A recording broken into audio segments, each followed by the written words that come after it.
आपका ताल्लुक मौलाना मौदूदी और जमात इस्लामी की फिक्र से है, तो सर जमात इस्लामी हिंद जो है वो जमात इस्लामी पाकिस्तान की सोच से क्यों मुत्तफिक नहीं है, कश्मीर के हवाले से या इंडिया के हवाले से? वो तो कश्मीर की मिलिटेंट मूवमेंट की सपोर्ट नहीं करते, और जो जितना Jamaat Islami anti India stance लेती है वो उसकी भी हमायत नहीं करते। आप बजा फरमा रहे हिजरत मदीना के बाद जो मुसलमान मक्का में रह गए थे वो खुलकर मुसलमानों की हिमायत नहीं कर सकते थे, और फिर जब वो जंगों के अंदर आते थे या जब मुसलमानों ने मक्का के ऊपर रेड किया, हमला किया, तो उस वक्त कुरान मजीद ने ये रियलाइज कराया कि उनमें वो लोग मौजूद हैं जिन्होंने अपने सीनों के अंदर ईमान छुपाया हुआ है, वो मुखलिस हैं, साहिब ईमान है, लेकिन खुलकर वो मुसलमानों की हिमायत इसलिए नहीं कर सकते थे कि उनके हालात उसकी इजाजत नहीं देते।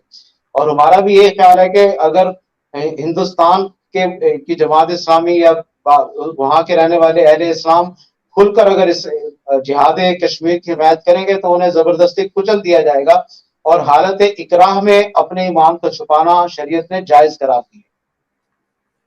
तो आप ये कह रहे हैं कि जमात इस्लामी हिंद तकिया कर रही है?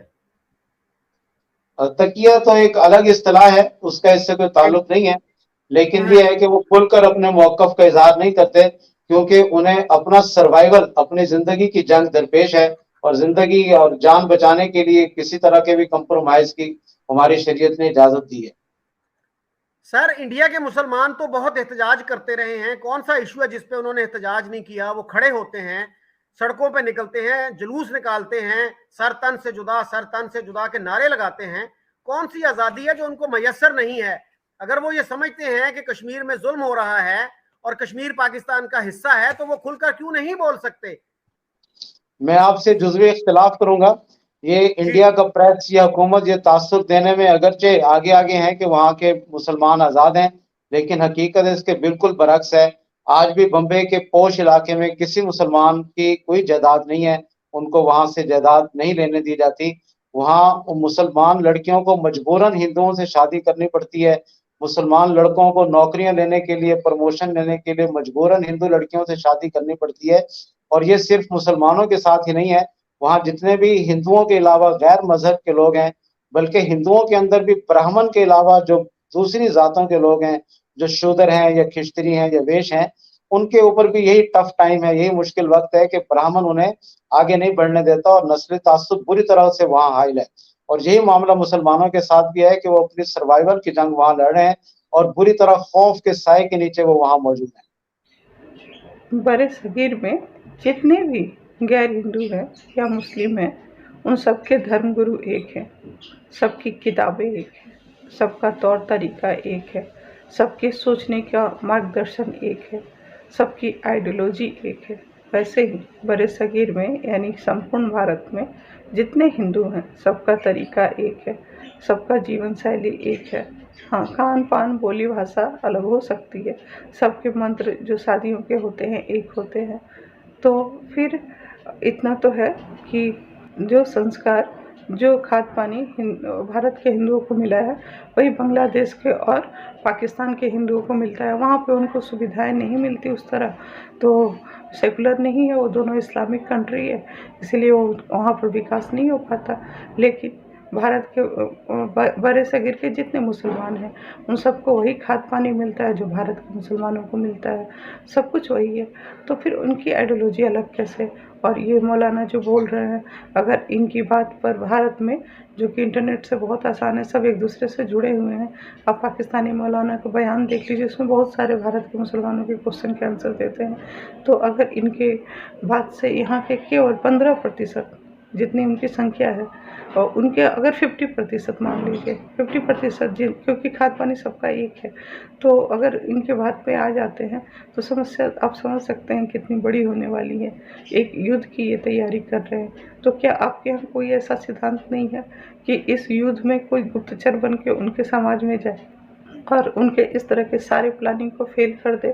देखिए ये इकराह की बात बोलते हैं, अलतकैया की बात बोलते हैं, वो क्या है, मुश्किल समय में आप अपने आप को बचाने के लिए थोड़ा सा रूप बदल लीजिए दुश्मनों के जैसा, और जाकर के उधर से ऐसी व्यवस्था, ऐसी जानकारी लाइए जिससे कि आप अपने भविष्य में निर्दोष परिवार वालों को, समाज वालों को, जो कि जिसकी सरों के काट करके मीनार बनने वाली है, उनको बचा सके।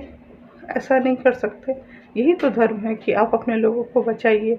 हाँ, उसके लिए तरीका ये होना चाहिए कि आप किसी का ऐसे किसी भी निर्दोष का आप सर ना काटें, और ना ही आप किसी का धर्म को हिंदू बनाने के लिए उसका सर काटें।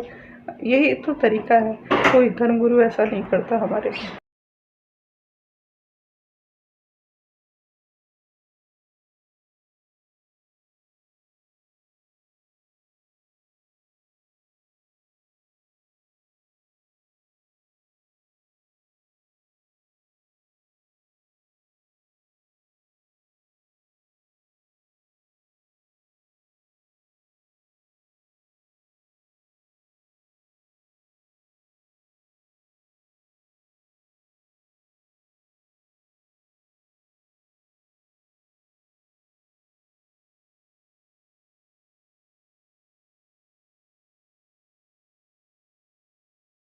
अच्छा सर, आपको पता है कि जनूबी एशिया का अमीर तरीन मुसलमान जो है इंडियन है वो, और उनका नाम है अजीम प्रेम जी।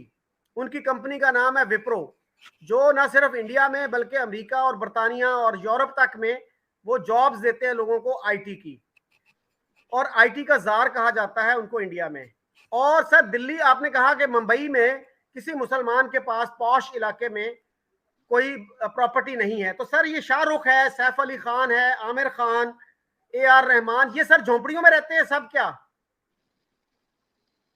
इन्होंने ये नाम के मुसलमान जरूर है, खुद इनके अपने बयानात आते रहते हैं। शाहरुख का अपना बयान खुद मैंने पढ़ा, ये सुनी सुनाई बात नहीं है, खुद मैंने पढ़ा कि मैं सिर्फ नाम का मुसलमान हूँ। और शाहरुख खान ने अपने घर के अंदर मंदिर बनाए हुए हैं और उसकी बीवी भी मुसलमान नहीं है।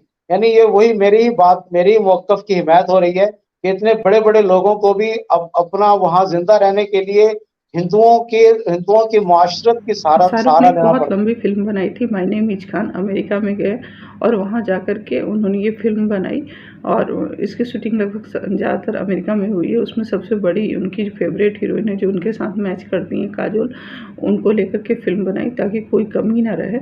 शायद ही दुनिया में कोई मुसलमान होगा जो कि बड़े सगीर का खासकर कोई मुसलमान होगा जो मुसलमानों को इतना वाइट वाश, इतने बम पटाखे और इतनी हत्याएं होने के बाद उनको वाइट वाश करने के लिए इतना मेहनत किया हो, उसके बाद इन पर ऐसा ब्लेम। ये इनके समाज का मैटर है। लेकिन क्या हिंदू समाज का आदमी कोई हिंदुत्व के लिए अपनी जान देता है, जान भी दे दे, तो क्या कोई हिंदू समाज का धर्मगुरु इस तरह से बोल सकता है कि वो हिंदू नहीं था?